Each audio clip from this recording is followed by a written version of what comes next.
Alcoholism is one of the oldest diseases known. It's one of the most complex. We do not know what causes it. We know what causes drinking. We don't know what causes compulsive or alcoholic drinking. It's one of the most complete. It affects every single facet of the human being, body, mind, emotion, and soul. It is the most destructive.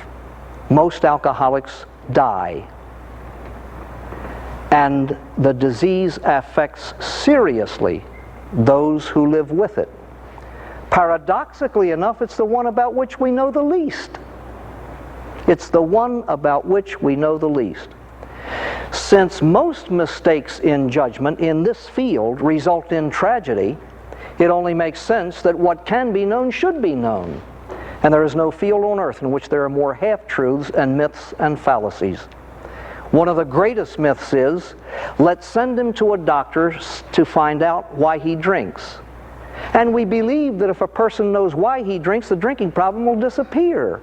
A knowledge of causes doesn't dissipate a problem, ladies and gentlemen. Proper therapy does. You may know why your tooth aches, but it'll still ache.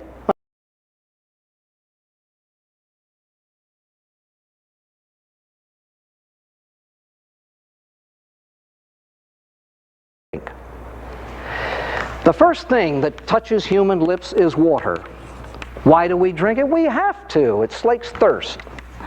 The second is milk, and it is drunk for the simplest reason of all. We have to drink it, the maintenance of health. These two beverages are necessary, they're natural. But the human animal drinks a whole lot of other beverages, and he drinks them for different reasons.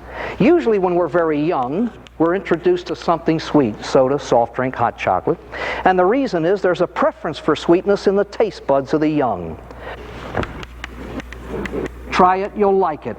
It is drunk to please a desire rather than fulfill a need. All right, now we come to coffee. This is the first beverage that contains a drug. It is different from these other three. We have to learn to drink coffee. It's a learned process. You acquire a taste for it. And you have to acquire a taste for it because it's not good and it doesn't taste good. Why do we drink it? 3 reasons, each of which is very simple. Number 1 is curiosity. Custom dictates its use. Well, there's a social aspect to the drinking of coffee. It's called conviviality. And this can hardly be defined, but it is there. Gosh, Mom, did you see him talking all the while he was writing that big long word? Nothing to it, folks. Conviviality. You are not thirsty. A sip of water takes care of your thirst, but it happens to be the coffee break, everybody's having one, you have one too. There is a social aspect to the drinking of coffee. Now, please, we come to alcohol. The drinking of which is also learned. Some learn a little quicker than others. Some drink it all their lives and never learn to like it. That's neither here nor there. Alcohol has been drunk for centuries. Why? Ladies and gentlemen, the reasons are many, but they're terribly simple. Number 1 is curiosity. Alcohol is a big people drink. Even legally, we're forbidden to drink until we reach a certain age. And so there's a whole lot of curiosity about it. And somewhere along the line, you take a little whiskey, you cut it with water, put a little sugar in it to make it sweet, put a little garbage in it to give it a little color, take a sip, you're doing just what the big people do. It's customary to drink alcohol at births, deaths, weddings, wakes, celebrations, graduations, anniversaries, feast days, fast days, holy days, holidays, Sundays, Mondays, Tuesdays, Wednesdays. Conviviality, it produces a whole lot more conviviality than coffee. It's called the social lubricant. Some people are easy to take when you oil them. Escape. Here's where the professional gets paranoid. He's drinking to escape. Ladies and gentlemen, to seek to escape the unpleasant by substituting the pleasant for it is the most natural thing on earth. Mankind's been doing it since the day he arrived here. When it gets cold, you put on a coat. You got a headache, you take an aspirin. It rains, you come in. Alcohol provides escape from certain other unpleasantries. Husbands, wives, kids, jobs, pain. It used to be taken to alleviate pain, but today we have a whole lot of better painkillers, so this is no longer a valid reason for drinking. I used to say if somebody shows up drunk at 8:30 in the morning, you ask him why, and he looks at you and says, receding gums. That ain't too good a reason. Here, ladies and gentlemen, is the main reason why everybody drinks beverage alcohol. One word: euphoria. You drink alcohol because it gives you a sense of well-being. Quite bluntly, you drink booze because it makes you feel good. And Lord, we've filled libraries with a whole lot of garbage trying to explain why people drink. My friends, it explains why you pay $2.50 for 3 ounces of martini instead of buying 8 bottles of root beer for the same price. 3 ounces versus what, 48, 72, 112 ounces? Doesn't make sense. Except one little old martini does what all the root beer in the world can't do. Makes you feel good. That's why we drink it. That's why we... Now, why do you want to feel good? Now you can fill psychiatric libraries.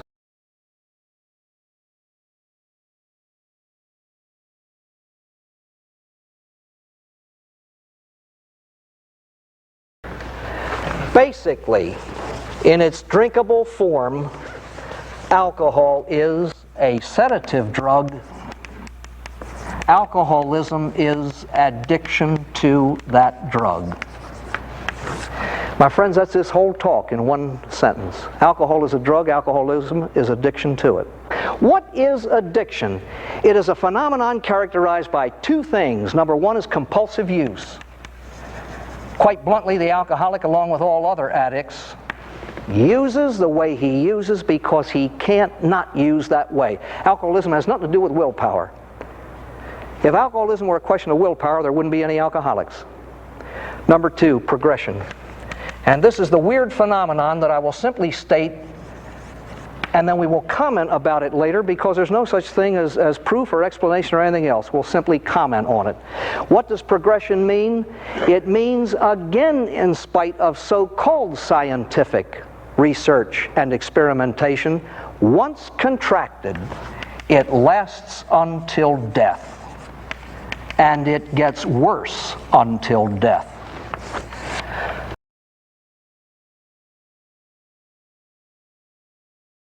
Then we'll do the same thing with alcohol. What's a normal adult? According to Doc Green, an adult is someone who functions according to the formula I over E. Intellect controls emotions. Aquinas calls us rational animals.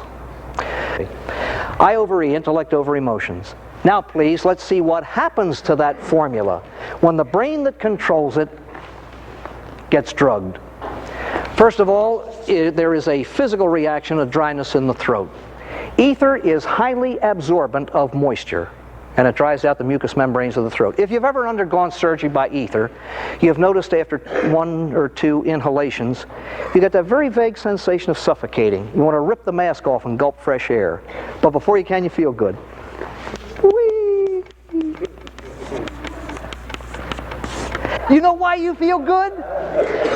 Ladies and gentlemen, it's almost mathematical.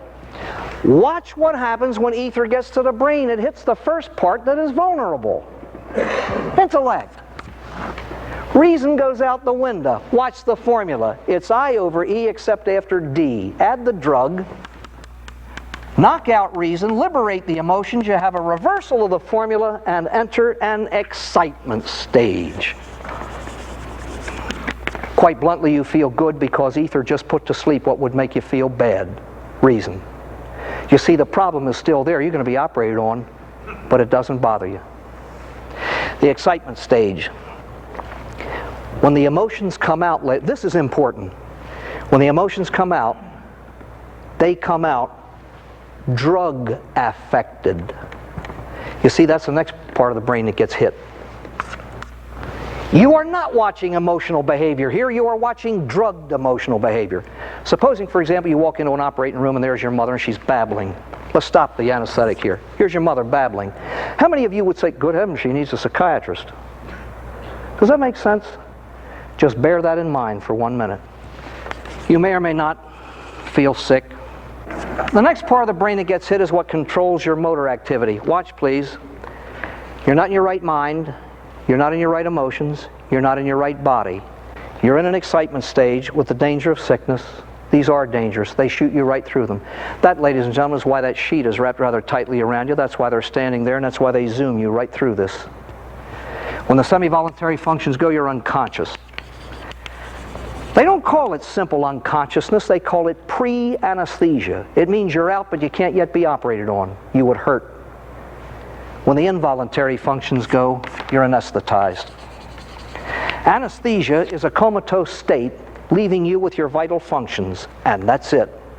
And ladies and gentlemen, when they go, you do. Death is the next step. That's why it's a very dangerous thing. That's why anesthesiologists are specialists who do nothing but that. Coming out of it, you go through the same process in reverse. You go from anesthesia to pre-anesthesia, you'll be sick. Oh, will you be sick? And you undergo an excitement stage. Now, obviously, there's not going to be any euphoria. Now, ladies and gentlemen, the comparison. All you have to do is cross out ether and write down alcohol. It does exactly the same thing. They don't act alike. They do exactly the same thing, and this is a chemical reason why. Now let's go back to that formula. C2H5OH, that's alcohol.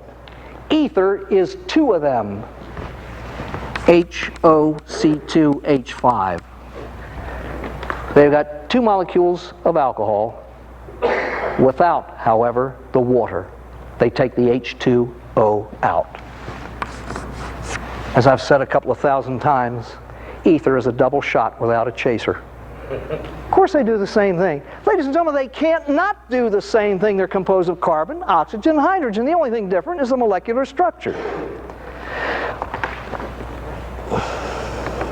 Now please, let's watch the action of alcohol on the brain. Remember your first shot? There was a burning sensation. I'm talking about straight whiskey, not the beer and wine. You're holding one, you've heard about it, now you got one. That was good. And the cheers are coming down. What happened? The first paradox about alcohol, it's a liquid that dries out your throat. See, it's two things. Number one, it's highly absorbent of moisture, and it dries out, the mucous membranes of the throat. It's also an irritant. It burns on the way down. Feels like you're swallowing ground glass. Your first drink was not a taste, it was a sensation. Now please, that's why we take the chaser, to alleviate that burning. Now you begin to feel euphoria, because this is what happens. Alcohol is handled at the rate of 3/4 of an ounce an hour. It's handled by the liver. Now you're going to find 3/4 of an ounce of alcohol in about a shot and a half of 100 proof whiskey. Suppose you drink 6 of them in an hour. The liver handles 1. The rest get into the bloodstream for subsequent trips. The blood, in its coursings, brings the alcohol to the brain. And when the alcohol gets to the brain, it begins to sedate it. The brilliance of Dr. Green. He says, how do we know? Simple observation. Don't you know when you're in the presence of somebody drinking? You notice it in the motor activity, and you notice it in the emotional behavior. If somebody's very drunk, he staggers. But in the beginning, you see the faint slowness of the blinking of the eyelids. And after a while, the tongue begins to get a little bit thick. Notice somebody stand in front of his wife. She says, you've been drinking. He said, She says, you've been drinking. He said, how can you stand there with your face hanging out that way and accuse me of drinking? He thinks he's functioning normally. Now you think you function normally when you drink.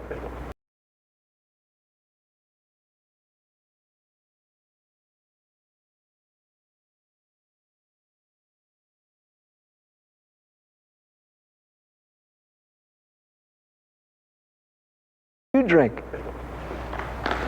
You feel good because alcohol puts to sleep what would make you feel bad. You feel good because after a drink or two, the worrywart begins to go to sleep. And so, my friends, it's I over E, except after drug alcohol.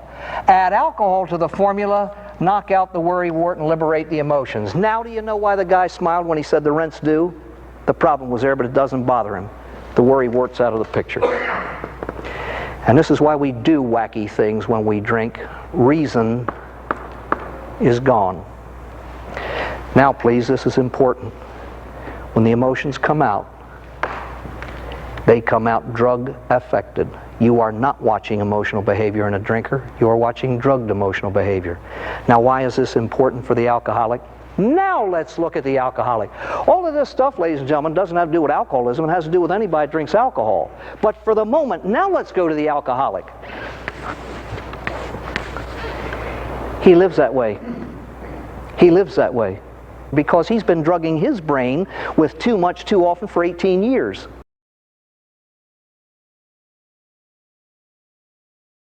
Which proves that even though there are psychological beginnings to drinking, those causes have nothing to do with the alcoholism. Alcoholism is biochemical.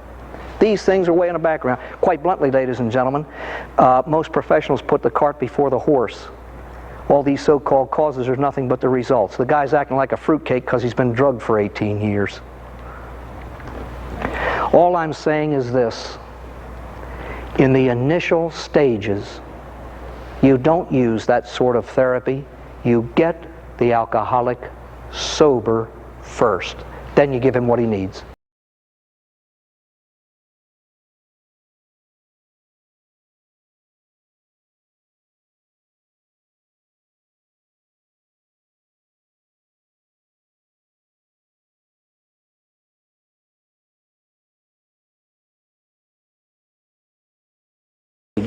Manifests itself in many, many different ways. Whatever you are in your emotional makeup will come out drugged, exaggerated. Now, what kind of a drinker or drunk are you? There are 4 basic types and hundreds of variations on the theme. There's the jocose type, the bellicose type, the lachrymose type. They're big old Latin and Greek words, but I'm sure you can all figure this one out, the amorose type. The good-natured slob, he's very shy, but after 6 drinks he's standing on a piano telling jokes. Whee! The bellicose type is usually a little guy about 4'2". He weighs 98 pounds and he's afraid of the dark, but get him drunk and he'll take on the whole world. You dirty rat. In treatment, you can spot these guys right off the bat, the new men with the new teeth. Then there's the lachrymose or crying drunk. We won't even go into him. I used to spend 20 minutes on that, but you've all met a crying drunk. And then there's the lover. Ladies and gentlemen, even Shakespeare has in one of his plays the fact of alcohol being a sexual suppressant. Alcohol is a drug. It reduces sexual potency. It doesn't stimulate. What it actually does is paradoxical. It knocks out control over what's already there.